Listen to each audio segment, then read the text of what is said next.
Bonjour tout le monde et bienvenue sur Mini PDLV. Nouvelle revue de modèle aujourd'hui, on va parler de la BMW M5 E34 Cecotto. C'est un modèle plutôt atypique et je mourrais d'envie de vous en parler. Comme d'habitude, vidéo en 3 temps. Première partie, découverte en musique. Deuxième partie, je vous parle un petit peu de l'histoire de cette M5. Troisième partie, on décortique cette miniature automobile, un 18e, est-ce qu'elle tient ses promesses? Il est temps de voir ça, go!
Je vous le disais en introduction, voici donc une BMW M5 E34 Cecotto.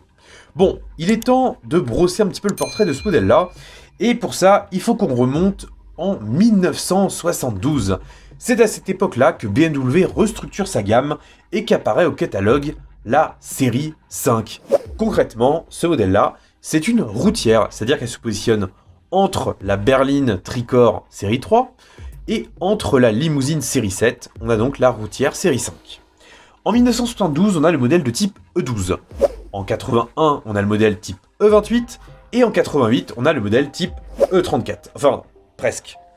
Parce que, si on remonte un petit peu le temps, la BMW série 5 type E28, elle a connu une déclinaison M5. La M5, c'est tout simplement une série 5 préparée par Motorsport. Donc, on est donc sur un modèle beaucoup plus puissant, mieux équipé et donc encore plus fun et encore plus sympa et accessoirement encore plus cher. Mais revenons à la génération E34. Cette série 5, elle a connu un beau succès. Il faut dire qu'elle a quand même pas mal d'atouts pour elle. À commencer déjà par un gabarit qui est plus imposant, elle est plus longue, elle est plus large. Elle a également une ligne qui est plus trapue, qui est également très élégante. Bref, cette série 5 là, pour beaucoup, c'est l'une des plus belles routières jamais dessinées par la marque. L'aérodynamique, il a été au cœur des préoccupations puisqu'on a un coefficient de traînée de seulement 0,30.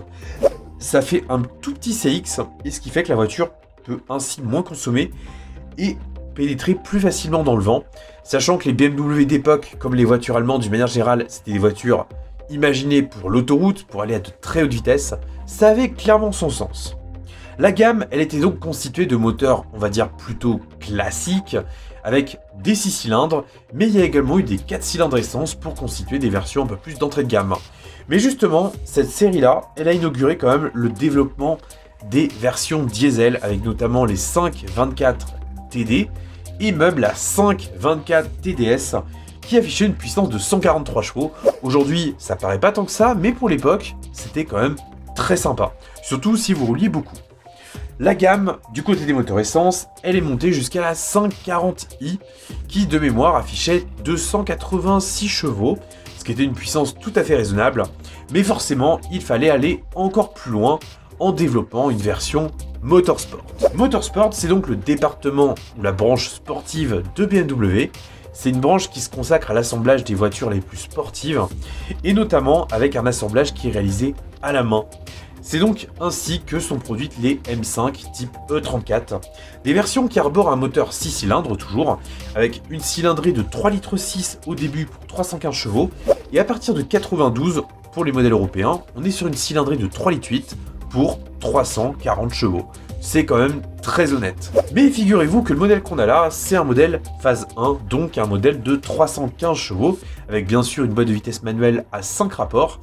Mais si vous regardez attentivement cette BMW série 5, vous remarquerez peut-être qu'elle est un petit peu particulière. En effet, il s'agit d'une version Cecotto. Alors Cecotto, qu'est-ce que c'est, ou plutôt qui est-ce?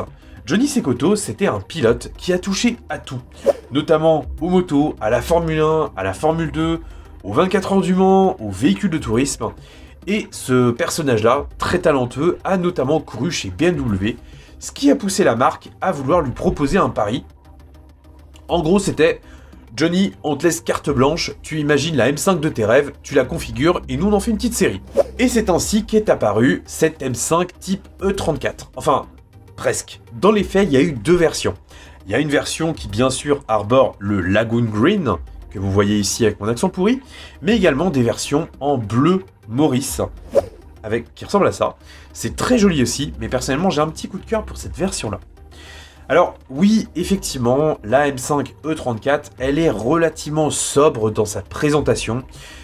Fondamentalement, elle ne diffère pas beaucoup d'une série 5 classique. En fait, il y a quelques éléments qui la trahissent, comme par exemple les bas de caisse et les bas de pare-choc de couleur gris, mais également des petits rajouts à différents endroits, notamment au niveau des boucliers, mais également à l'arrière. Bien sûr, il y a la double sortie d'échappement et les logos. Faut dire qu'à l'époque, les versions sportives, l'élégance, c'était justement d'avoir une certaine retenue et d'être un petit peu humble en matière de design. On n'était pas dans ce qu'on trouve actuellement avec des designs un peu matus. Là, clairement, on était vraiment sur une élégance chic et une élégance sobre. Et honnêtement, je trouve que cette époque-là, elle avait quand même un sacré cachet. On avait également des jantes alliages de 17 pouces. Là, encore une fois, on est sur un design assez classique. Et c'est à peu près tout ce qui distingue une M5 d'une série 5 de type E34. On est donc sur une version où tout se joue au niveau de la mécanique.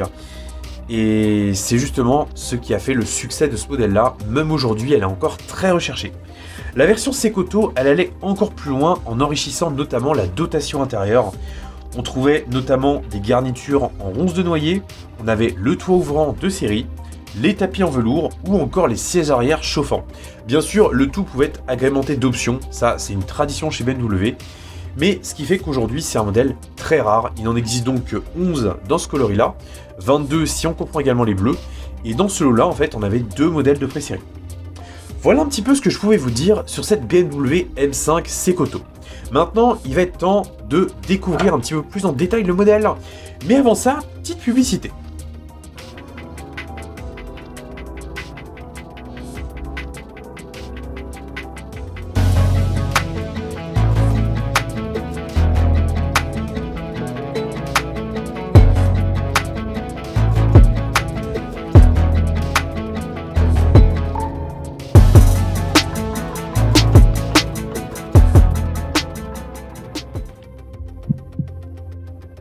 Voilà, donc si ça vous intéresse, vous avez le lien en description. Maintenant, attaquons la présentation de la miniature. Alors déjà, ce qui est très sympa, c'est que les vieilles BMW, paradoxalement, il y en a beaucoup ou un 18e, mais quand on cherche des versions spéciales, eh ben, c'est parfois un petit peu galère. Et donc, c'est un vrai plaisir que d'avoir cette version Sekoto face à vous. Alors peut-être que vous l'avez déjà dans votre collection, effectivement, elle est sortie il y a quelques semaines, peut-être même quelques mois maintenant. Mais honnêtement, voilà, je trouve qu'elle a une vraie prestance.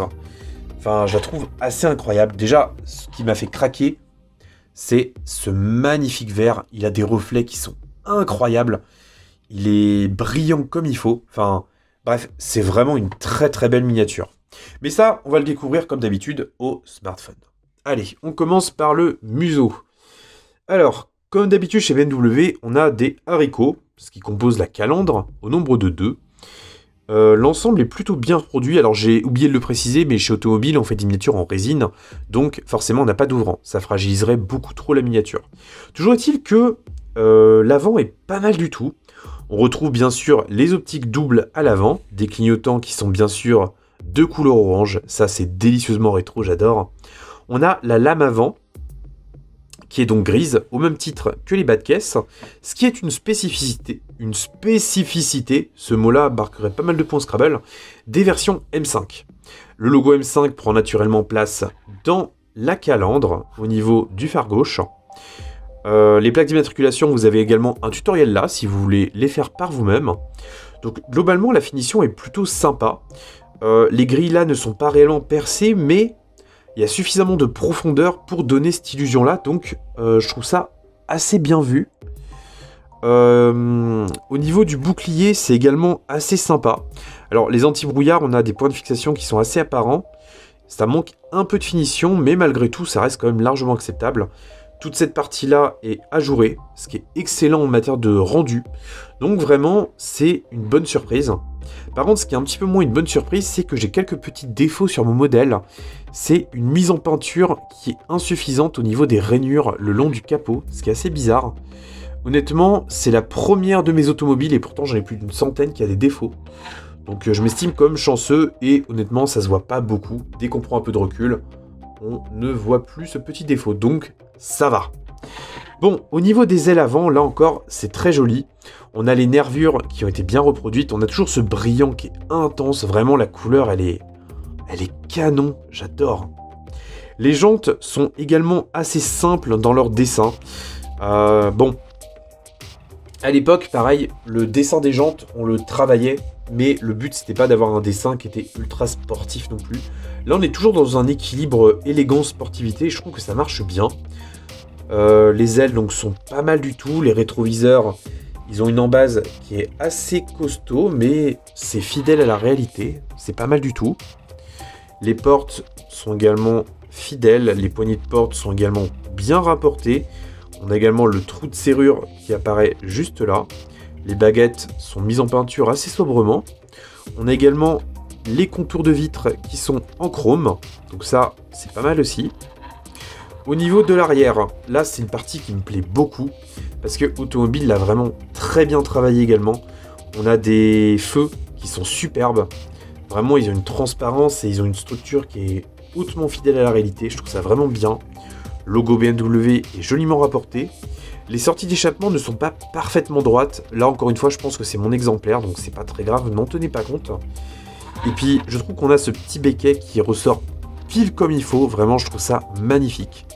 Le tout est bien sûr sublimé par cette teinte de carrosserie. Je me répète, mais je trouve ce vert absolument somptueux. Et honnêtement, je trouve que Johnny Cecotto a extrêmement bien choisi cette teinte. C'est vraiment une couleur qui va hyper bien à la M5 E34. Maintenant, regardons un petit peu le châssis. Allez. Bon, on est sur quelque chose d'assez classique. La ligne d'échappement est plutôt pas mal.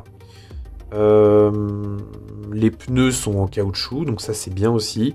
Pour le reste, c'est simplifié, mais honnêtement, ça fait le travail. Bon, il n'y a trop rien à en dire de ce côté-là non plus. Si on la regarde un petit peu, on voit quand même que les lignes sont bien reproduites. Vraiment, elle a une vraie présence. Et puis, ce que j'aime bien, c'est qu'à cette époque-là, BMW, ils étaient vraiment dans une certaine simplicité dans les lignes. Tout est très aérodynamique, mais on a toujours des éléments qui sont immédiatement perceptibles. Comme par exemple, ce décroché du montant C, je le trouve canon. Vraiment, pour moi, à lui seul, il représente la voiture. Puis on a toujours pareil, cette ligne de caisse qui est vraiment très bien dessinée. D'ailleurs, il y a pas mal de traits qu'on retrouve sur les M3 E36. Et je trouve que c'est bien parce que ça fait vraiment une structure de gamme. Enfin bref, cette M5, elle est vraiment somptueuse. J'ai eu un petit coup de cœur dessus. Maintenant, regardons un petit peu l'intérieur. Mais avant ça, j'ai relevé un autre petit bémol, c'est les essuie-glaces. On voit que l'essuie-glace gauche, il prend sa base beaucoup trop près de l'angle. Normalement, il devrait être un petit peu plus décalé. Bon, c'est pas méchant, mais c'est le petit détail qui me dérange un peu. On a également le pare-soleil, enfin le bandeau pare-soleil qui est transparent et teinté bleu. Maintenant, par les vitres. Alors, on est sur une sellerie gris clair du plus bel effet. Vraiment, ça rend pas mal. On a le levier de vitesse qui apparaît assez distinctement, le frein à main également, les boucles de ceinture, les contreportes avec le noyer qui est bien représenté, même si c'est assez difficile de faire une belle mise au point. Le volant est pas mal aussi. Le ciel de toit est habillé. On a également l'espace pour le toit ouvrant qui a été retranscrit aussi. Donc ça, c'est plutôt une bonne chose aussi. Les contreportes sont bien. Les ajustements sont tout à fait corrects. La console centrale est pas mal aussi. Le volant est correct dans l'ensemble. À l'arrière, même chose. Trop rien de plus à en dire. Malheureusement, sur cette miniature-là, on n'a pas les ceintures de sécurité qui apparaissent. Bon, c'est un petit peu dommage, mais à côté de ça, ça fait le boulot. C'est pas l'automobile la mieux finie de toutes celles que je vous ai présentées, c'est certain. Mais globalement, elle est plutôt homogène, elle n'a pas de raté particulier. On a même, si vous regardez en haut à droite de l'image, les lumières qui apparaissent et qui sont représentées, donc ça c'est assez sympa. Donc pour le reste, non, vraiment c'est tout à fait honnête. Par la lunette arrière, on peut voir les lignes de dégivrage bien sûr. Et on peut voir ici une petite vue vers l'avant. Donc globalement, ça fait largement le travail. On est tout à fait conforme à ce qu'on peut attendre d'une miniature vendue neuve à 70 €. Les sièges, on voit bien que le dessin est fidèle. Même si c'est un petit peu plastique, honnêtement, c'est quand même bien sympa. Voilà un petit peu ce que je pouvais vous dire sur cette BMW M5 type E34. Alors, on va refaire tourner un petit peu le plateau et je vais clôturer cette petite vidéo. Alors, si vous voulez commander cette miniature-là, elle n'est plus disponible sur le site d'Automobile. Malheureusement, tous les exemplaires, au nombre de 3000, se sont écoulés. Neuve, elle était vendue 69,90 €. Maintenant, je pense qu'il faudra débourser un petit peu plus pour l'acquérir. Si je peux, je vous mets un lien en description pour passer commande, donc n'hésitez pas. Personnellement, comme je vous le disais, je trouve pas que ce soit l'automobile qui soit la plus réussie dans l'ensemble, du moins pour l'intérieur, mais elle est quand même assez équilibrée et honnêtement, je pense pas que d'autres fabricants feront la M5 E34 Sekoto. Donc pour 70 €, prix maximum conseillé, on a vraiment une miniature qui en donne clairement pour son argent. Elle n'a pas de raté particulier, elle est assez homogène dans l'ensemble. Et puis de toute manière, si vous voulez l'améliorer, c'est faisable. On peut démonter une automobile, on peut même apporter du flocage pour ceux qui veulent. Donc n'hésitez pas. Merci d'avoir regardé cette vidéo. Moi je vous retrouve dimanche prochain pour une nouvelle revue de modèle. Prenez soin de vous et de votre famille, qu'on ne se dise pas comme des pirates, surtout en ville. Salut!